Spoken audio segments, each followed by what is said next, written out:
Oke, untuk suka kimia kali ini kita akan membahas materi UTBK Saintek untuk kimia tahun 2002. Untuk kimia organik yang akan kita bahas pertama soalnya adalah dalam senyawa asam askorbat atau dikenal dengan vitamin C. Berikut ini identifikasi pernyataan yang benar. Nah, di sini sudah diberikan rumus strukturnya di soal. Ya, gambar bangunnya. Lalu pilihannya adalah 1, 2, dan 3. Apakah termasuk asam kuat? Yang kedua, apakah mempunyai 2 atom kiral? Yang ketiga, mempunyai gugus ester di eter ya. Ini eter. Eter di tiap molekulnya. Karena ester dan eter itu berbeda. Nah, di sini kalau kita lihat asam askorbat, ya kita ke atasin sedikit. Wah, nggak bisa ya kalau ke atas sedikit. Nah, asam askorbat atau vitamin C ini merupakan asam lemah. Asam lemah. Nah, contoh lainnya apa untuk asam lemah? Adalah asam CH3COOH.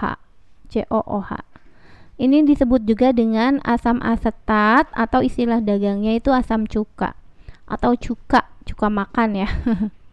Cuka ya. Atau contoh lainnya adalah CH ya. OOH. Ini adalah asam semut atau disebut dengan asam format. Atau masih banyak lagi contoh asam lemah lainnya, di mana asam lemah memiliki ketetapan asam, kita sebut dengan Ka. Berarti ini otomatis salah untuk nomor 1 karena bukan asam kuat. Jadi contoh asam kuatnya adalah siapa aja? Asam kuat contohnya bisa H2SO4, bisa HI, bisa HCl, atau HBr, atau nitrat, HNO3, asam nitrat, dan lain-lain. Masih banyak ya. Cara taunya gimana? Cara taunya ya wajib dihafal ya. Jadi asam lemah yang mana, asam kuat yang mana. Oke, nomor 2, apakah mempunyai 2 atom kiral? Jadi atom kiral itu kita sebut atom C kiral atau disebut juga dengan C asimetris. Merupakan atom C yang memegang atau bisa disebut juga dengan mengikat ya. Atom C yang mengikat 4 atom atau 4 gugus yang beda. 4 gugus beda yang berbeda. Nah, itu pengertiannya dari atom kiral. Jadi harus mengikat 4 gugus atau 4 atom yang beda. Atau biasanya disebut dengan isomer optik. Kenapa? Karena dapat memutar bidang cahaya yang terpolarisasi. Oke, kalau kita lihat di sini kita buat nih nomor 2. Oke, hijau ya. Di sini ada C-nya. Nah, di sini ada C lagi, di sini ada C, di sini C, di sini C. Cuma kan awalnya tidak ditulis, jadi kita tambahkan sendiri. Nah, berarti ini adalah atom C ini apakah memegang 4 gugus yang berbeda atau 4 atom berbeda? Ini gugus pertama OH. Ini ada lagi H, cuma tidak ditulis, jadi kita harus tambahkan sendiri. Ini gugus 1 OH, gugus kedua H, gugus ketiga H. Ini otomatis sudah salah. Kenapa? Karena harusnya 4 atom atau gugus yang beda. H dan H ini sama, jadi otomatis jawabannya bukan. Yang ini adalah salah, bukan ini. Karena satu lagi yang mana? Yang ini, gugus ini. Ya, lihat nih. Ke sini. Oke. Kalau C yang di sini gimana? C yang di sini berarti di sini adalah H karena harus kita tambahkan sendiri. Berarti yang ini memegang OH. Satu lagi memegang, lihat. Ini tanda panah ini adalah cabangnya ke sini, berarti ini semua gugus. Kalau ini adalah gugus, ini gugus OH, yang ini adalah atom H. Satu lagi yang ini arahnya kan ke sini, jadi ini gugus ini semua. 1, 2, H itu 3, 4. Yang ini gugusnya besar. Berarti 4 gugus yang berbeda ya. Gugusnya beda-beda, gugus OH, gugus gambar yang ini, gugus ini adalah atom H, satu lagi yang ini. Maka ini merupakan kiral. Kita tandain pakai pink deh. 1. Kita baru menemukan 1, kita cek yang ini. Yang di sini berarti dia memegang O1, memegang H1, beda. Memegang gugus ini. Yang C di sini berarti memegang gugus ini, keseluruhan ini sampai sini. Nah, di sini ya. Satu lagi yang mana ini, keseluruhan ini. Berarti C yang di sini 1, beda dengan yang ini 2, H di sini 1, 3, di sini satu lagi O, berarti 4. Beda. O, atom H, gugus ini dan gugus yang ini. Berarti ini merupakan kiral. Ya, karena 4 atom atau gugus yang beda. Berarti sudah dapat 2. Coba kita cek yang ini. Ingat, kalau untuk ada rangkap dia cuma 3. 1 di sini, 1 di sini, dan 1 di sini. Ini dihitungnya 3, bukan 4 ya. Jadi otomatis kalau yang rangkap itu tidak bisa kiral. Tidak kiral. Berarti ini salah. C yang di sini tidak ada. Ini juga ada rangkapnya. Berarti ini nggak ada. C yang di sini nggak ada. Ini ada rangkapnya juga. Berarti ini tidak ada. Berarti benar. Mempunyai 2 atom kiral. Ini betul. Jawabannya nomor 2. Kita cek yang nomor 3. Apakah memiliki gugus ether? Ether adalah simbolnya untuk O. Ini adalah ether. Sedangkan ini O, C, ini ada O lagi. Jadi, kalau kita mau lihat di sini gambarnya seperti ini. Di sini ada O, di sini ada O. Nah, di sini ini bukan ether, tapi ini adalah ester. COO. COO. Ya, adalah ester. Ini misalnya kita untuk berikatan dengan yang lain. Jadi ini gugus ether ini salah. Jadi yang benar adalah hanya di nomor 2. Oke, kita lanjut ke soal berikutnya. Oke. Soal berikutnya, senyawa golongan 5A yang menghasilkan asam paling kuat jika direaksikan dengan oksigen adalah yang mana? Pilihannya ini bisa dilihat pilihannya. Sekarang kita mau tulis dulu golongan 5A itu. Golongan 5A itu ada apa aja? Kita buat di sini. Bisa ini dari atas dulu ya, nitrogen ya.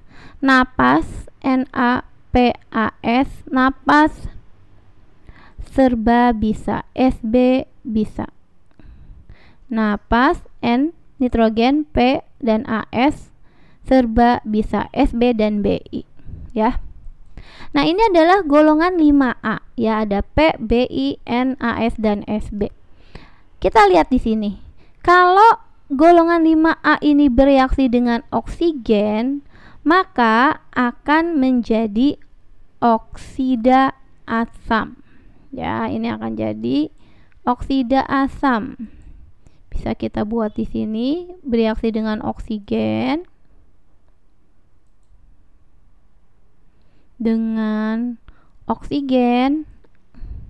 akan membentuk oksida asam. Seperti itu. Nah, jadi kalau kita lihat dari bawah ke atas, nanti kita buat arahnya seperti ini. Dari bawah ke atas kanan, nah seperti ini. Dari bawah ke atas kanan, seperti ini. Ya. Nah, seperti ini. Artinya dari bawah ke atas dan mengarah ke kanan ini asam oksinya akan semakin kuat. Jadi sifat asam oksinya semakin kuat. Arahnya dari mana? Dari bawah ke atas. Jadi yang paling kuat itu yang nitrogen, paling lemah Bi. Jadi kan dari bawah ke atas. Dari bawah ke atas dan ke arah kanan. Dari bawah itu paling lemah Bi, paling kuat adalah nitrogen. Jadi di situ udah dapet nih. ya. Yang paling kuat adalah N2O5. Nah, kenapa? Karena di sini paling kuat adalah nitrogen, paling lemah adalah Bi. Ya. Karena N2O5 jika bereaksi dengan air, H2O akan menjadi HNO3.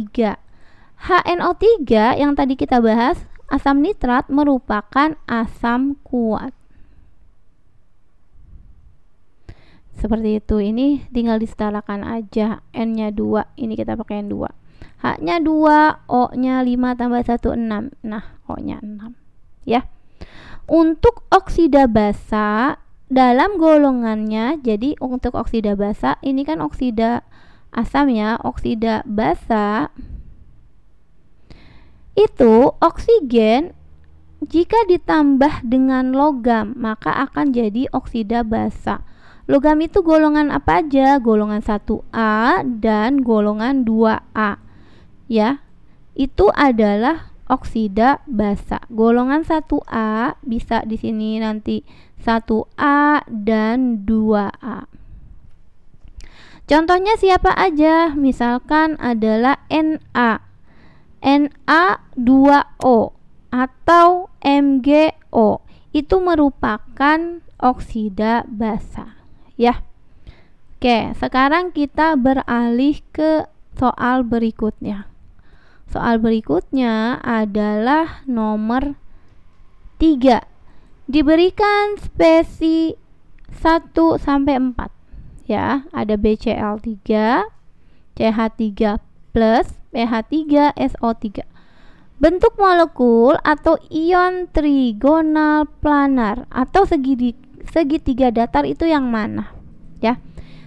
Pertama-tama kamu harus hafal dulu golongan dari masing-masing senyawa. Jadi golongannya yang umum-umum aja ya, yang harus dihafal. Jadi golongan yang umum itu seperti apa? Ini kita hapus dulu karena tadi sudah. Ini kita hapus dulu ya. Oke. Golongan yang umum seperti ini. Misalkan ada golongannya terdiri dari 1A hidrogen, itu 1A. Ya. Untuk golongan yang kedua atau 2A itu misalkan adalah yang umumnya Be. Untuk golongan 3A itu misalnya adalah boron atau B.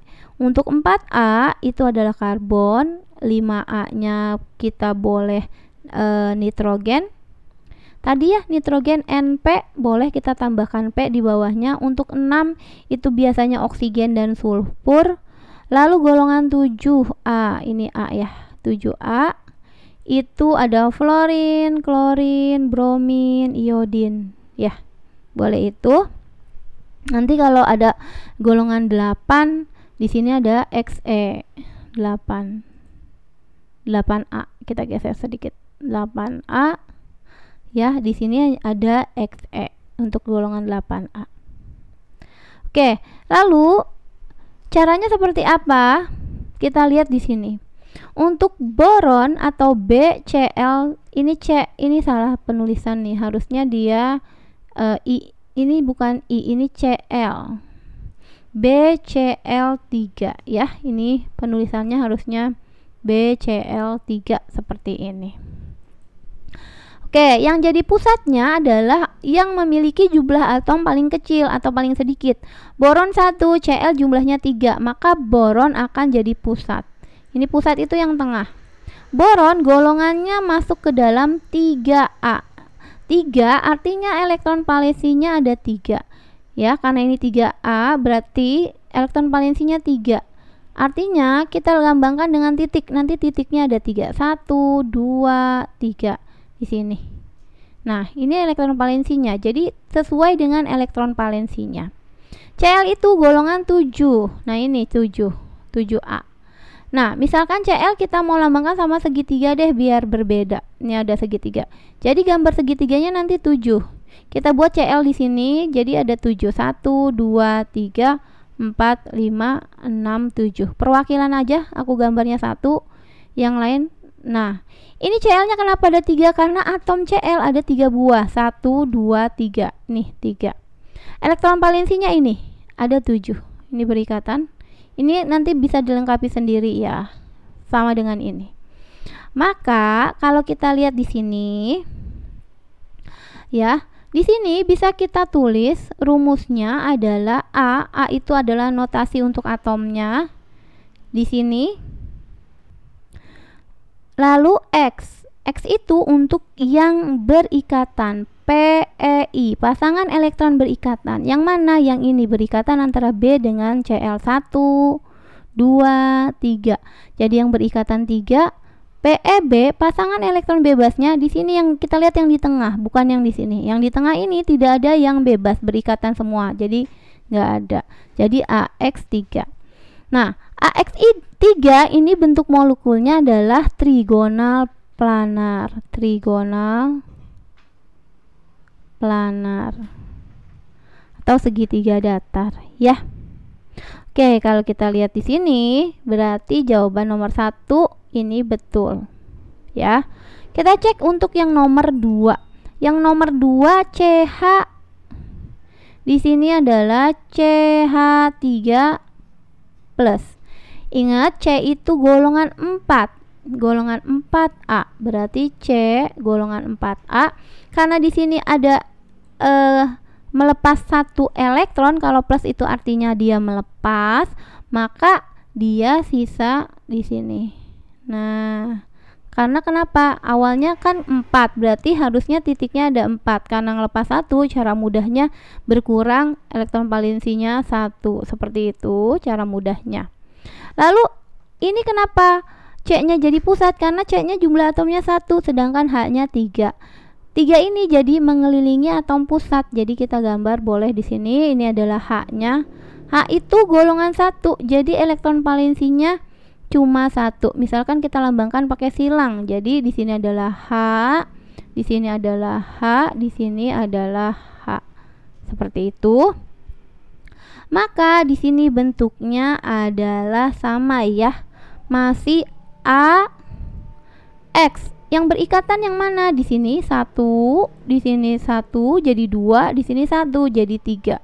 Jadi pasangan elektron ikatannya adalah 3. PEB yang bebasnya adalah tidak ada atau kosong, AX3. Ini masih betul, trigonal planar. Masih betul ya. Trigonal planar. Berarti yang 2 masih betul. Kita cek lagi di nomor 3. Kita buat di sini PH3. Jadi yang jadi pusatnya adalah atom P. Kenapa? Karena jumlahnya 1, sedangkan H jumlahnya 3. Jadi atom yang paling sedikit yang jadi pusat. Ini pusatnya, fosfor itu golongan ke-5. Nah, ini 5A. Berarti titiknya di sini elektron valensi sesuai titiknya ada 5. Nah, kita lihat kita harus menyiapkan 3 tempat untuk pengiringnya karena jumlah H-nya ada 3. Jadi kita buat di sini 1, 2, 3. Karena dia tadi C itu P itu adalah golongan 5, maka dari 3 ini sisalah 2. 2 itu harus seperti ini, dia harus berpasangan. Kenapa? Kalau bebas itu harus 2-2, harus berpasangan seperti ini ya. Kalau ini kenapa? Kalau ini 3 disisakan tempat untuk hidrogen atau H. Jadi kita bisa di sini adalah H-nya. H-nya ini golongan 1 ya. Jadi cuma 1. Ini kita lambangkan dengan silang, ini adalah H. Jumlah atom H-nya ada 3, 2, 3. Nah, titiknya ada 1. Ini dilambangkan dengan silang. Oke, pasangan elektron ikatannya ada ini 1, ini ada 2, di sini ada 3. Jadi ada 3. Pasangan elektron bebasnya ada di sini. Yang ini yang bebas nih. Ini.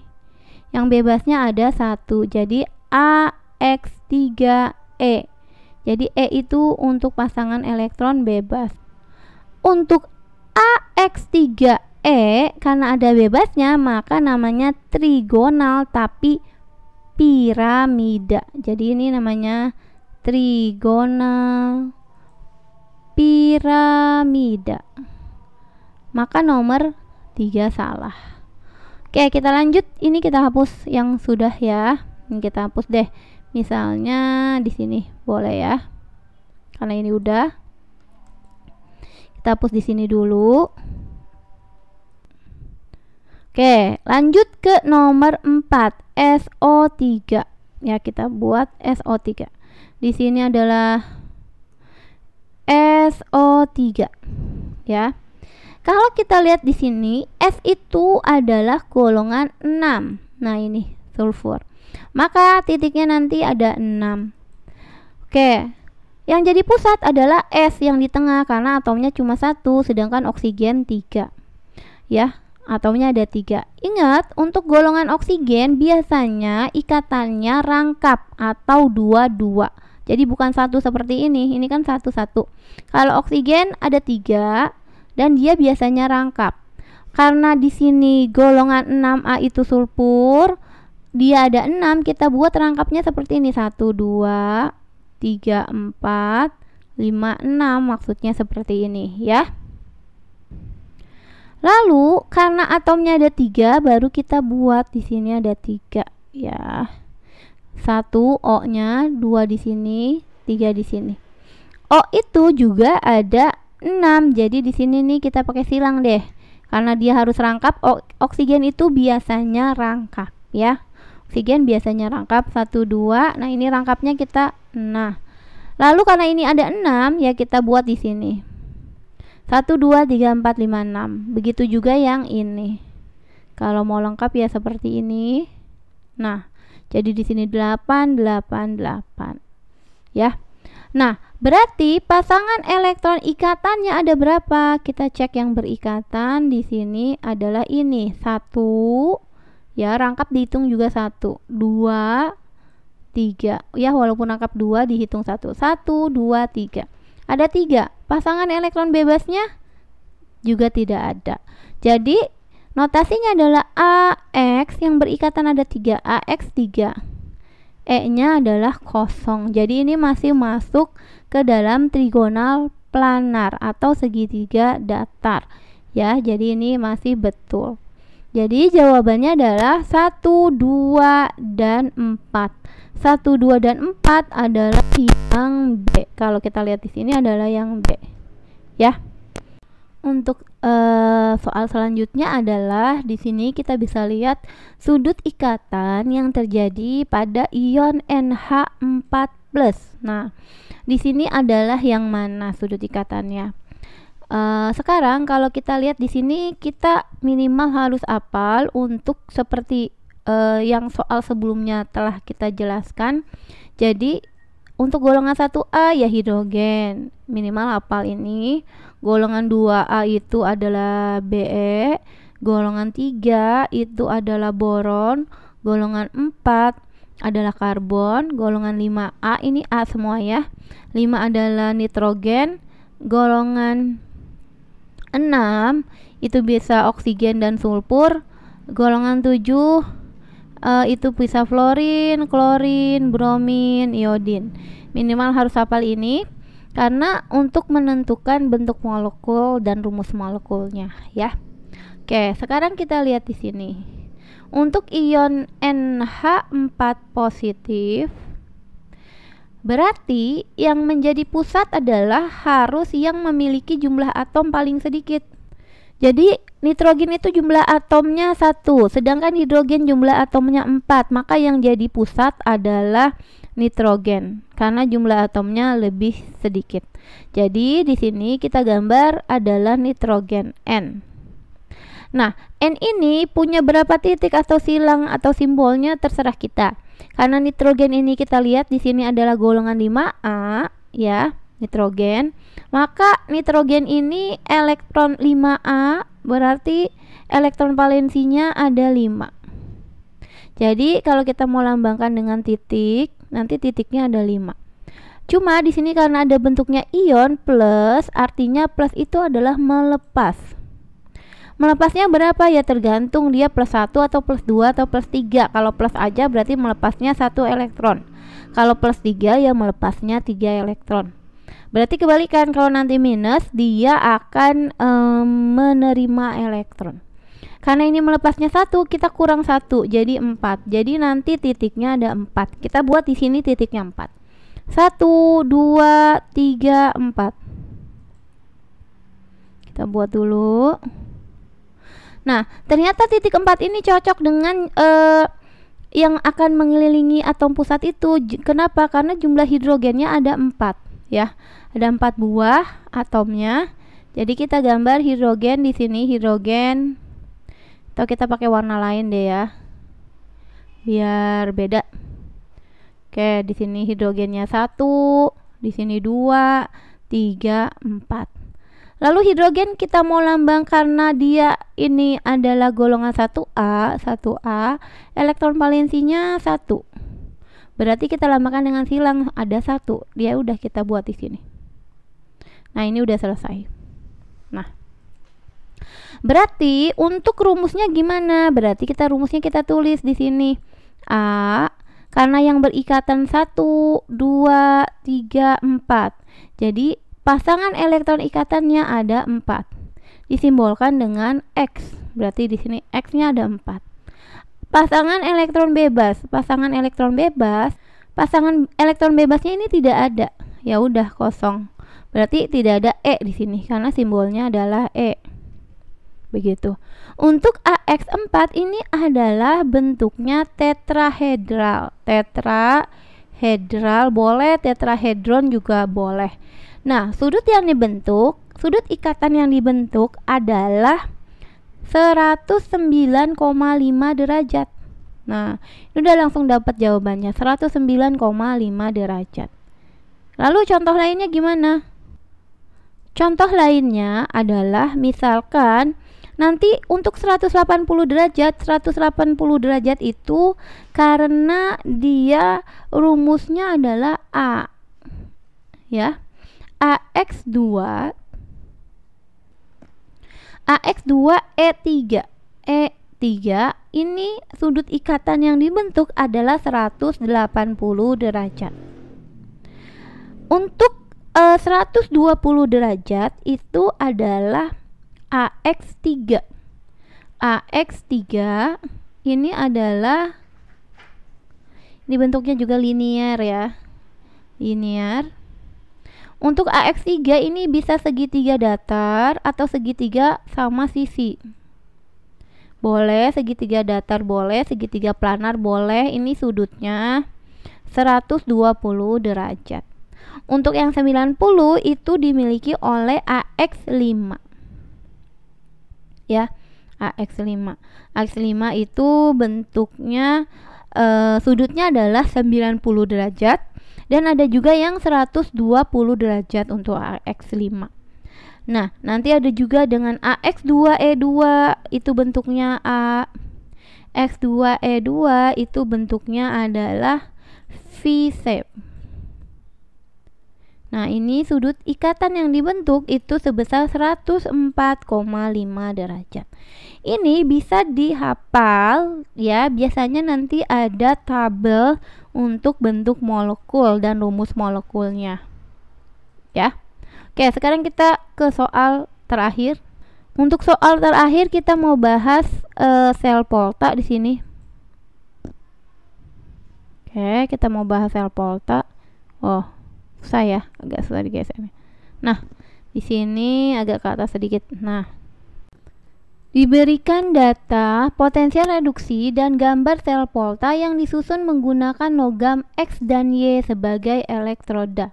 Nah, seiring berjalan waktu, ya, perubahan yang akan teramati pada sel elektrokimia adalah, nah di sini sudah disediakan gambarnya.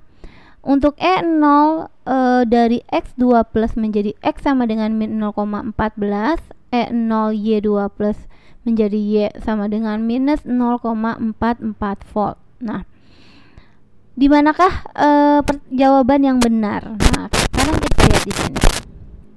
Kita mau bahas satu-satu. Untuk E0 X2 plus kita bandingkan dengan Y2 plus. Kalau kita lihat di sini, min 0,14 dengan min 0,44. Nah, karena ini negatif, maka yang paling besar adalah yang minus 0,144. Nilai E0-nya lebih besar yang atas. Maka yang lebih besar akan jadi katoda. Atau katode sama saja. Nah, katode ini merupakan peristiwa reduksi. Nanti mengalaminya peristiwa reduksi. Reduksi adalah penurunan bilox, ya. Oke, yang lebih kecil ya, karena 0,14 dengan minus 0,44, yang lebih kecil kan minus 0,44, yang lebih kecil akan jadi kebalikannya, akan jadi anoda. Anoda, peristiwa yang akan dialaminya adalah peristiwa oksidasi. Oksidasi di sini kita tulis. Nah, maka kita buat dulu nih dari E0-nya kita buat dahulu. Ini kita buat dahulu menjadi reduksi dan oksidasi. Jadi kita mau buat di sini X. Kita buat katoda dulu ya. Kita tulis dulu. Ntar ini katoda. Katodanya adalah X2 plus ditambah 2 elektron akan menjadi X. Dari 2 menjadi 0, itu adalah reduksi. Untuk anodanya adalah peningkatan bilox, berarti dari Y dulu.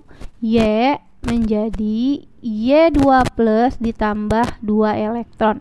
Jadi elektronnya tergantung dia positif berapa. Kalau positif 2 ya elektronnya 2. Kalau positif 3 ya elektronnya 3.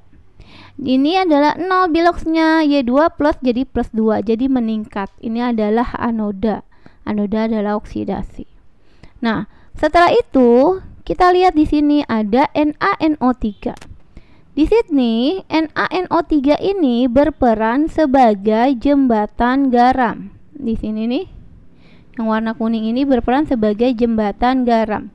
Apa fungsi jembatan garam? Fungsinya adalah untuk menstabilkan ion-ion. Menstabilkan ion-ion. Nah, untuk menstabilkan ion-ion, sehingga kalau kita lihat di sini ya, di sini ada ini kurang ditulis, ini ada X-nya sebenarnya. Ini adalah X, di sini X-nya, di sini adalah Y-nya. Seperti ini. Ini berarti wadah 1, ini adalah wadah 2-nya. Nah, sekarang kalau kita lihat seperti ini. NaNO3 akan terionisasi menjadi Na positif dan NO3 negatif. Kita lihat di sini peristiwanya, Y akan berubah menjadi Y2 plus. Sehingga Y2 plusnya misalkan ada kita masukkan di sini ya, Y2 plus, maka ion positifnya akan bertambah banyak ya. Y2 plus ion positifnya akan bertambah banyak. Sehingga sebagai jembatan garam, NaNO3 yang berfungsi menstabilkan ion-ion akan menambahkan siapa? Na atau NO3.